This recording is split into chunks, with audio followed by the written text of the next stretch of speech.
दोस्तों, welcome to learning IAS. हम लोग यूपीएससी और यूपीपीसी 2025 बैच पढ़ रहे थे। तो इस बैच में अभी तक 7 लेक्चर हो चुके हैं पॉलिटी के, है ना। तो पॉलिटी में हमने चैप्टर 1 के 7 लेक्चर पढ़े, चैप्टर 1 के, है ना। बेसिक पे काफ़ी जोर दिया। अब यहाँ पे हम अभी स्टार्ट तो करना चाहिए हमें सेकंड चैप्टर से, मान लो। तो हम सेकंड चैप्टर, थर्ड चैप्टर और फोर्थ चैप्टर, इन 3 चैप्टर को 2, 3 एंड 4 इन्हें बाद में पढ़ाएंगे। हम प्रस्तावना से स्टार्ट कर रहे हैं, है ना। तो देखते हैं प्रस्तावना में।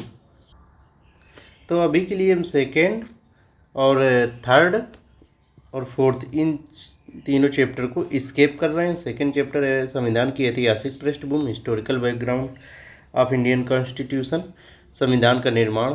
थर्ड चैप्टर मतलब फ्रेमिंग ऑफ द कॉन्स्टिट्यूशन, कैसे हमारा कॉन्स्टिट्यूशन बना, ठीक है। और चैप्टर 4 में संविधान की विशेषताएं, फीचर्स, है ना, कॉन्स्टिट्यूशन के फीचर्स। ये 3 चैप्टर अभी के लिए स्किप कर रहे हैं, ये बाद में पढ़ाएंगे। हम 5वां चैप्टर ले रहे हैं, प्रस्तावना वाला, है ना। प्रस्तावना या उद्देशिका, संविधान में उद्देशिका ही लिखा है हिंदी में, और इंग्लिश में प्रीएम्बल, है ना। तो प्रस्तावना संविधान की भूमिका की भांति होती है ना। कोई किसी भी बुक की जो देखे होंगे आगे लिखा रहता है आमुख, है ना। आमुख मतलब भूमिका आदि ऐसा लिखा रहता है। वो ऐसे कि वो पुस्तक के बारे में बताता है। तो संविधान भी एक पुस्तक है, तो ये प्रस्तावना बताती है पुस्तक के बारे में कि इसमें आगे क्या क्या है, किन किन बेस पे हमने इस पुस्तक का निर्माण किया है, इस पुस्तक का दर्शन क्या है, क्या इसके अंदर फिलॉसफी है। ये सब बहुत ब्रीफ में एक आध पेज में दिया रहता है भूमिका टाइप में हर पुस्तक के आगे। वैसे संविधान में भी आगे एक दी है भूमिका टाइप की, जिसे हम प्रीएम्बल कहते हैं, है ना। इसमें निम्नलिखित चीज़ें वर्णित रहती हैं। कौन कौन सी? संविधान के उद्देश्य, है ना। प्रीएम्बल में संविधान के उद्देश्य एवं आदर्श, शासन प्रणाली का स्वरूप, कि हमारे यहाँ शासन प्रणाली कैसी होगी, ये सब प्रीएम्बल में दिया है। संविधान के लागू होने की तिथि, है ना, 26 नवंबर 1949, ये दी हुई है प्रीएम्बल में कि इस दिन को संविधान लागू हो गया था। कह रहे प्रस्तावना लिखित संविधान की विशेषता है। जो संविधान बैठ के लिखा गया है संविधान सभा के द्वारा, जो संविधान लिखा गया है कि बैठी संविधान सभा डिस्कस करके अपना संविधान लिखी, वो होता है लिखित संविधान। तो संविधान ये प्रस्तावना लिखित संविधान की, रिटन कॉन्स्टिट्यूशन की विशेषता है। और अलिखित संविधान क्या होता है कि जो ऐसे ही डेवलप हो गया, संविधान नाम की कोई बुक नहीं है, बस ऐसे ही डेवलप हुआ है न्यायपालिका के निर्णयों के, विभिन्न कानून संसद ने पारित किए, ये सब ब्रिटेन में हुआ, परंपरागत जो प्रथाएं थी उनके आधार पे। तो अमेरिका का जो संविधान है विश्व का प्रथम लिखित संविधान है ना। सबसे पहले अमेरिका ने लिखित संविधान बनाया था। तो प्रस्तावना का, इसी में प्रस्तावना का वर्णन किया गया है अमेरिका के संविधान में। सबसे पहले संविधान लिखित बना, तो सबसे पहले वहाँ प्रस्तावना आई। भारतीय संविधान में प्रस्तावना की संकल्पना अमेरिकी संविधान से ग्रहण की गई, क्योंकि सबसे पुराना अमेरिका का संविधान है, तो अच्छी होगी उसकी प्रस्तावना, तब तो भारत ने ग्रहण की, है ना। लेकिन जो प्रस्तावना की भाषा है, भारत में जो प्रस्तावना की लैंग्वेज यूज की गई है, वो ऑस्ट्रेलिया के संविधान से ग्रहण की गई है ना। ये प्री के लिए इम्पोर्टेंट है ये वाला फैक्ट, कि भारत की प्रस्तावना अमेरिका के संविधान से ली गई है, और जो उसकी भाषा है भारत की प्रस्तावना की, वो हमने ऑस्ट्रेलिया के संविधान से लिया है। कह रहे हैं कि 13 दिसंबर 1946, है ना, जब संविधान सभा की बैठक हो रही होगी, तो 13 दिसंबर 1946 को जवाहरलाल नेहरू जी ने संविधान सभा में उद्देश्य प्रस्ताव रखा। संविधान सभा में अपना ऑब्जेक्टिव रिवोल्यूशन उद्देश्य प्रस्ताव रखा कि हम यहाँ क्यों बैठे हैं, क्यों हम लोग आए हैं, क्या करना है, ये सब चीज़ों का एक उन्होंने छोटा सा ड्राफ्ट टाइप में, एक डॉक्यूमेंट टाइप में रखा। इसे संविधान जो उन्होंने रखा उद्देश्य प्रस्ताव, उसे संविधान ने सभा ने 22 जनवरी 1947 को स्वीकार कर लिया। यही आगे चल के उद्देश्य का यह प्रस्तावना कहलाई, जो नेहरू जी ने उद्देश्य प्रस्ताव रखा था। प्रस्तावना 3 चीज़ों के बारे में बताती है ना? कौन कौन सी? जो हमारी प्रस्तावना है, प्रेम्बल है, वे 3 चीज़ों के बारे में बताती है। वो बताती है सत्ता का स्रोत, कि सत्ता का स्रोत कौन है, भारत में सत्ता का स्रोत कौन है। फिर बताती है सत्ता का स्वरूप क्या है ना? और सत्ता का उद्देश्य क्या है। ये 3 मुख्य चीज़ें प्रस्तावना बताती है कि सत्ता का स्रोत कहने का मतलब कि उस प्रस्तावना के मुताबिक सत्ता का स्रोत भारत में जनता है ना? कि जनता ही भारत में अंततः सर्वप्रमुख है, सर्वशक्तिमान है।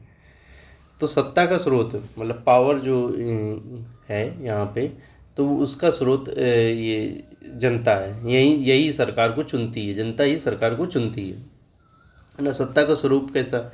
संपूर्ण प्रभुत्व संपन्न है ना? संपूर्ण प्रभुत्व संपन्न प्रस्तावना में दिया है ना, संपूर्ण प्रभुत्व संपन्न, ये वो अभी दिखाएंगे प्रस्तावना।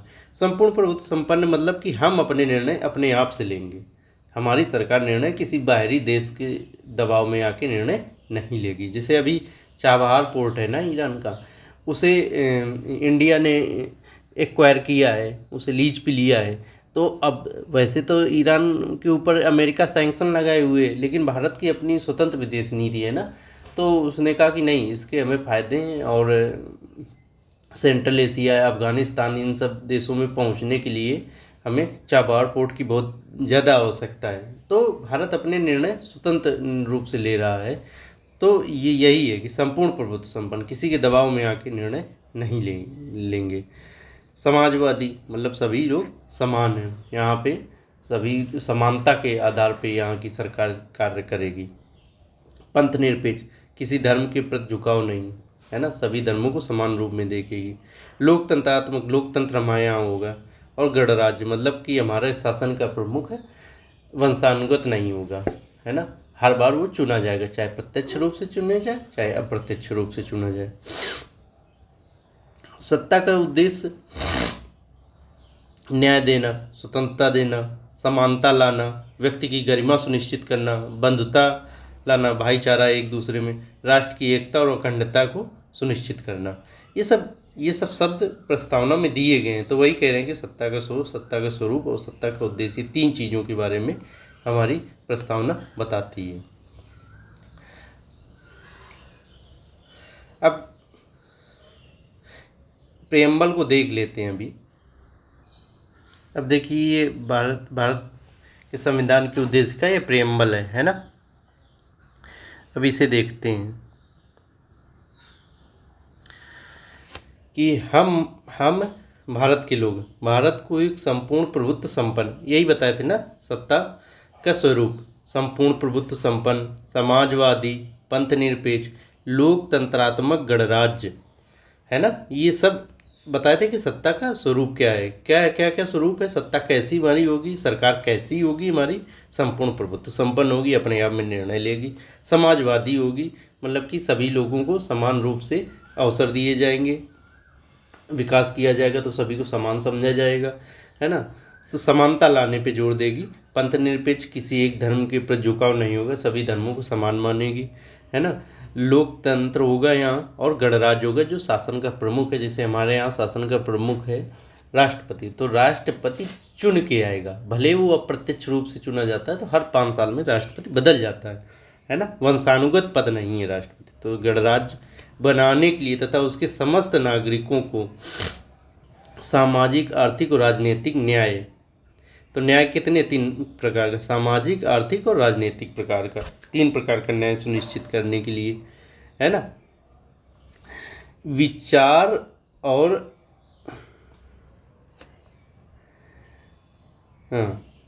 और अभिव्यक्ति,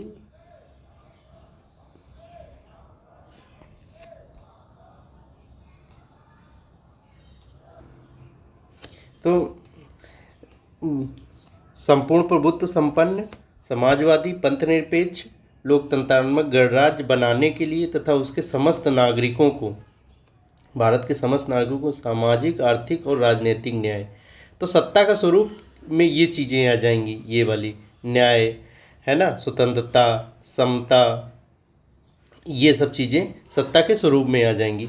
तो न्याय कितने प्रकार का, सामाजिक, आर्थिक और राजनीतिक, ये प्री के लिए इम्पोर्टेंट है।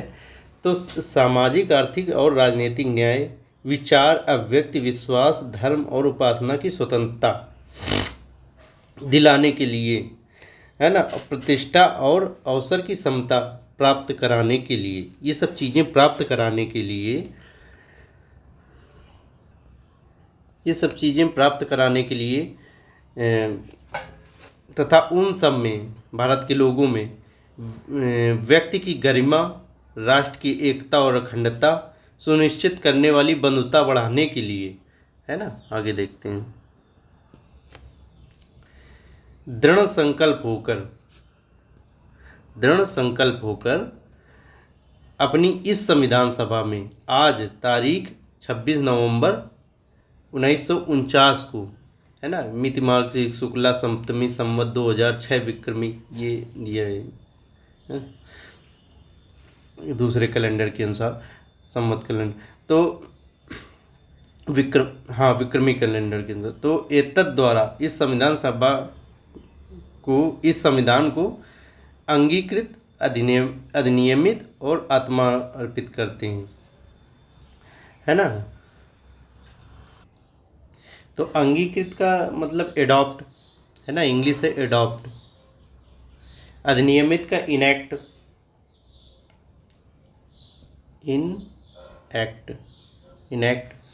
है ना। और ये आत्मा अर्पित का है गिव टू अवर सेल्फ, अपने आप को देते हैं, है ना। तो अंगीकृत का मतलब है स्वीकार करना, ठीक है, स्वीकार करना। अधिनियमित का मतलब है लागू करना, लागू करते हैं किसको, प्रियम्बल को स्वीकार करते हैं, लागू करते हैं और अपने आप को सौंपते हैं, आत्मार्पित करते हैं, है ना, गिव टू अवर सेल्फ। तो ये है प्रस्तावना का। तो प्रस्तावना में ये यहाँ से लेके इतना, ये सत्ता, ये सत्ता का स्वरूप बताया गया कि किस प्रकार की हमारी सत्ता होगी, हमारी सरकार किस प्रकार की होगी, संपूर्ण प्रभुत्व संपन्न होगी, समाजवादी होगी, पंथ निरपेक्ष होगी, लोकतंत्र, वहाँ लोकतंत्र होगा यहाँ, और क्या गणराज्य होगा। तो इस प्रकार की हमारी सत्ता है, सरकार होगी जो भी देश में शासन चलाएगा, इस प्रकार का होगा। फिर यहाँ से लेके आगे ये सत्ता का स्वरूप बताया गया कि सत्ता का उद्देश्य बताया गया। ऊपर ये स्वरूप बताया गया है, स्वरूप, है ना, ये उद्देश्य बताया गया, इधर ये उद्देश्य बताया गया है। तो उद्देश्य में क्या क्या होंगे, न्याय होगा, है ना, स्वतंत्रता होगी, समता या समानता होगी, है ना, और एक सेकेंड, और क्या होगा, व्यक्ति की गरिमा होगी, बंधुता होगी,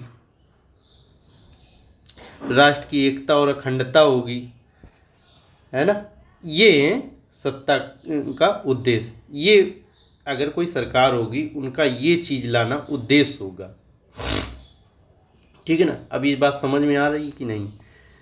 अब ये देखो, शुरुआत में हम भारत के लोग, है ना, तो ये प्रेम्बल में बता दिया गया है कि सत्ता का स्रोत क्या है। ये सत्ता का स्रोत है कि हम ही सब कुछ हैं। हम ही इस प्रेम्बल को आगे इसमें देखना, ये दिया है कि हम भारत के लोग, यहाँ से देखिए आप, और ये नीचे आइए, अंगीकृत, अधिनियमित और आत्मार्पित करते हैं। तो हम भारत के लोग ही, पूरी ये जनता ही ये प्रेम्बल को अंगीकृत, अधिनियमित और आत्मार्पित कर रही, मतलब प्रेम्बल को एक्सेप्ट कर रही है। तो सत्ता का स्रोत भारत में जनता ही हुई। तो ये होगी हमारी प्रेम्बल। तो बता रहे थे कि जैसा कि प्रस्तावना 3 चीज़ों के बारे में बताती है क्या है, सत्ता का स्रोत, सत्ता का स्वरूप और सत्ता का उद्देश्य, है ना। सत्ता का स्रोत जनता है, सत्ता का स्वरूप ये संपूर्ण प्रभुत्व संपन्न समाजवादी पंथनिरपेक्ष लोकतंत्र और गणराज्य। सत्ता का उद्देश्य न्याय, स्वतंत्रता, समानता, व्यक्ति की गरिमा, बंधुता, राष्ट्र की एकता और अखंडता। अब एक एक चीज को हम डिस्कस करते हैं। ये देखिए, सत्ता का स्रोत को पकड़ते हैं। सत्ता का स्रोत, प्रस्तावना जनता को सत्ता का स्रोत मानती है ना, हम भारत के लोग जनता को सत्ता का स्रोत मानती है, हम भारत के लोग ही प्रस्तावना को एक्सेप्ट कर रहे हैं। इसी को जब प्रस्तावना जनता भारत में सत्ता का स्रोत मानती है तो इसी को लोक प्रभुता कहते हैं, पॉपुलर सोवेरेनिटी। मतलब लोक माने जनता, है ना, प्रभुता माने स्वामी। भारत में जनता ही स्वामी है, प्रभु है, मालिक है ना। भारतीय संविधान की प्रस्तावना को लोक प्रभुता मान्यता देती है। कैसे, देखो इसमें देखो, हम शुरू में देखे थे प्रस्तावना, अभी तुम कह रहे थे हम भारत के, we the people of India का 26 नवंबर 1949 को इस प्रस्तावना, इस संविधान को अंगीकृत, अधिनियमित और आत्मार्पित करते हैं। मतलब अंगीकृत अडॉप्ट, अधिनियमित इनैक्ट और आत्मार्पित गिव टू अवर सेल्फ। अंगीकृत मतलब स्वीकार करना, अधिनियमित मतलब लागू करते हैं संविधान को, और आत्मार्पित अपने आप को सौंपते हैं, है ना। तो ये हो गया। अब आगे देखते हैं लोक प्रभुता। मतलब लोक प्रभुता क्या है, अभी बताया कि जो जनता को ही सत्ता का स्रोत मानते हैं, मतलब लोकतंत्र यहाँ है ना। वही 5 साल में जिसे चाहेगी उसी को प्रधानमंत्री या राष्ट्रपति रूप में चुनेगी, ठीक है। तो कुछ विद्वानों ने प्रस्तावना को लोक प्रभुता पर आधारित नहीं माना है। मतलब कुछ विद्वानों ने कहा कि भारत में लोक प्रभुता नहीं है, मतलब जनता प्रमुख नहीं है, जनता ने संविधान को एक्सेप्ट नहीं किया है। कैसे, वो आगे बताते हैं। इसमें किन किन विद्वानों ने नहीं माना, विंस्टन चर्चिल है, केसी वियर हैं, इन सब लोगों ने कहा कि यहाँ पे लोक प्रभुता नहीं है, लोक प्रभुता भ्रम है एक प्रकार का। विंस्टन चर्चिल ने क्या कहा, भारत की संविधान सभा ब्राह्मणों की संविधान सभा है। तो कहें सबका प्रतिनिधित्व ही नहीं है, जनता पूरी है ही नहीं वहाँ पे, जनता ने प्रत्यक्ष रूप से किसी चुना ही नहीं है। तो फिर लोक प्रभुता कहाँ से, जनता मालिक कहाँ से हुई, जनता ने कैसे पूरे संविधान को एक्सेप्ट कर लिया।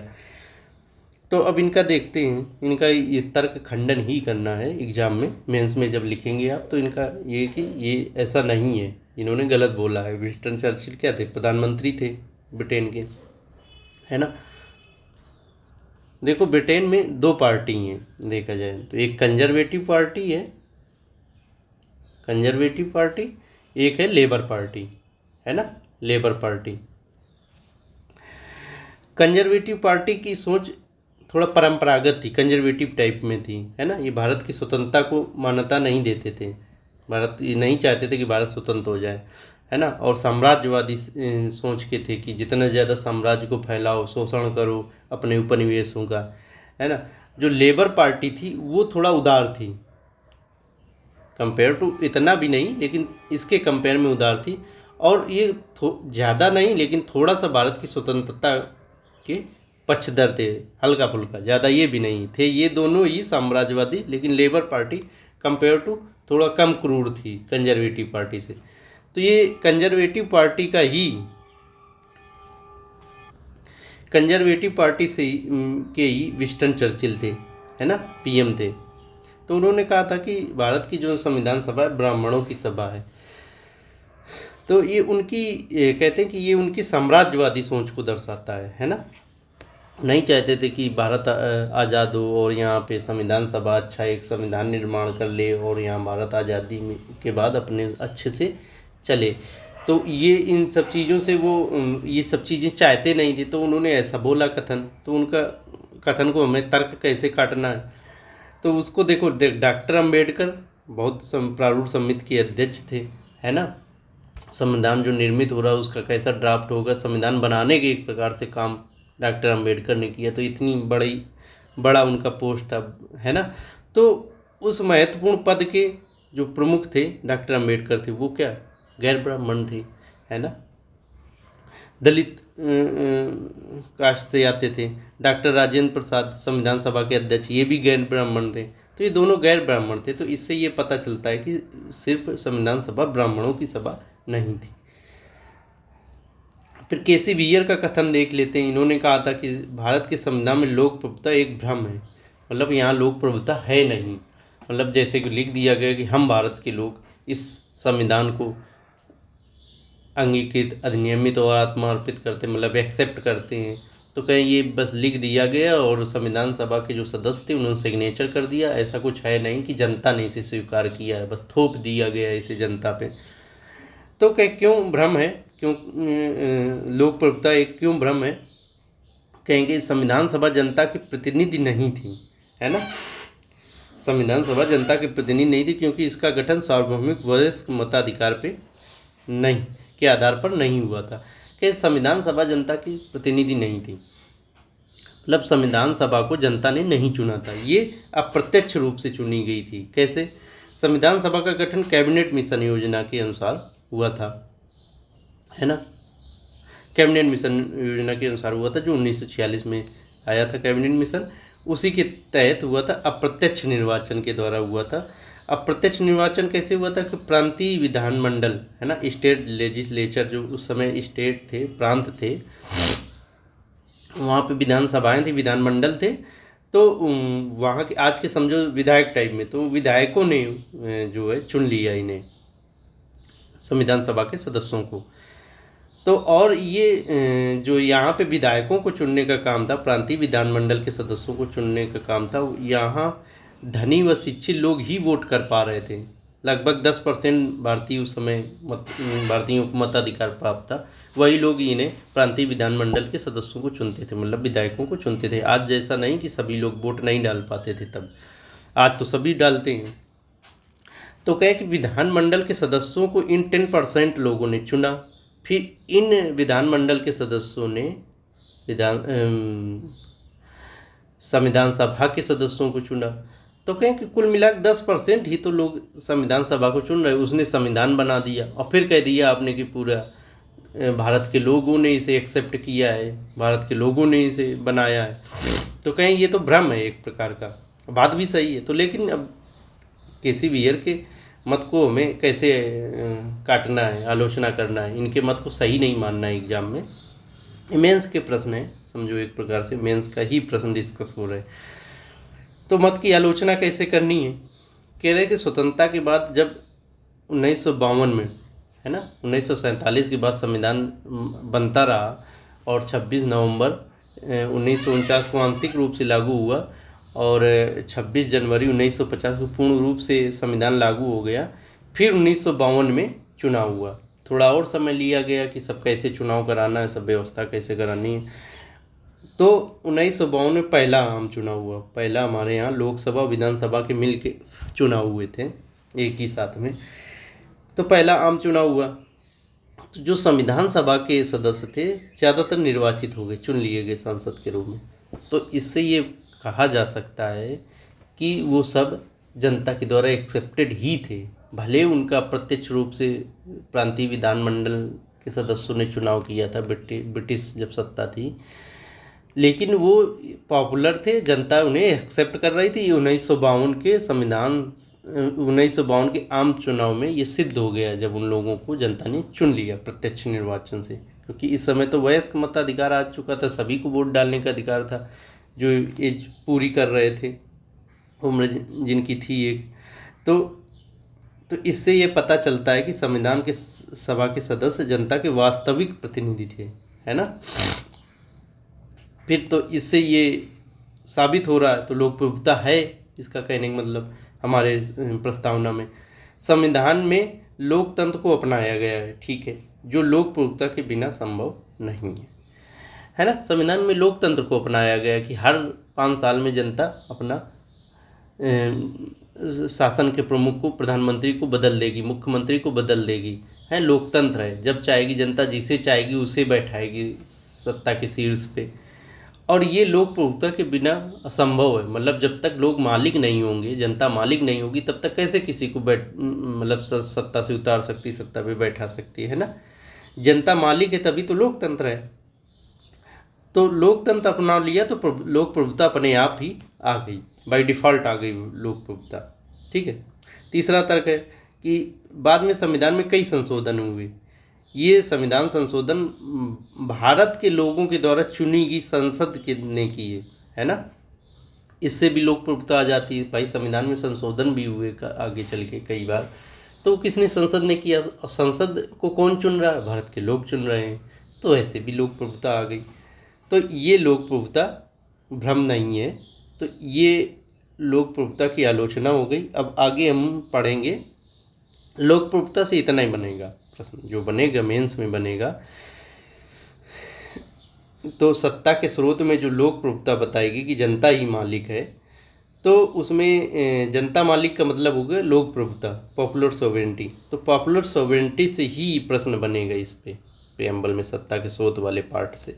तो वो उसकी किसने कहा है कि लोक प्रभुता नहीं है, आलोचना लोक प्रभुता की हम देख ली, उन्हें हम कैसे हमें तर्क रूप में काटना है। तो आगे हम अगली क्लास में देखेंगे, यहाँ पे सत्ता के स्वरूप पे डिस्कस करेंगे, है ना, सत्ता के स्वरूप पे। फिर उसके बाद सत्ता का उद्देश्य पे डिस्कस करेंगे, है ना। तो ये एक एक शब्द फिर सत्ता के स्वरूप में संपूर्ण प्रभुत्व संपन्न को उठाएंगे, समाजवादी को उठाएंगे, पंथ निरपेक्ष को उठाएंगे, ऐसे गणराज्य को उठाएंगे। सत्ता का उद्देश्य में न्याय, स्वतंत्रता, समानता, एक एक शब्द देखते चलेंगे, पूरी प्रेम्बल खत्म करेंगे फिर।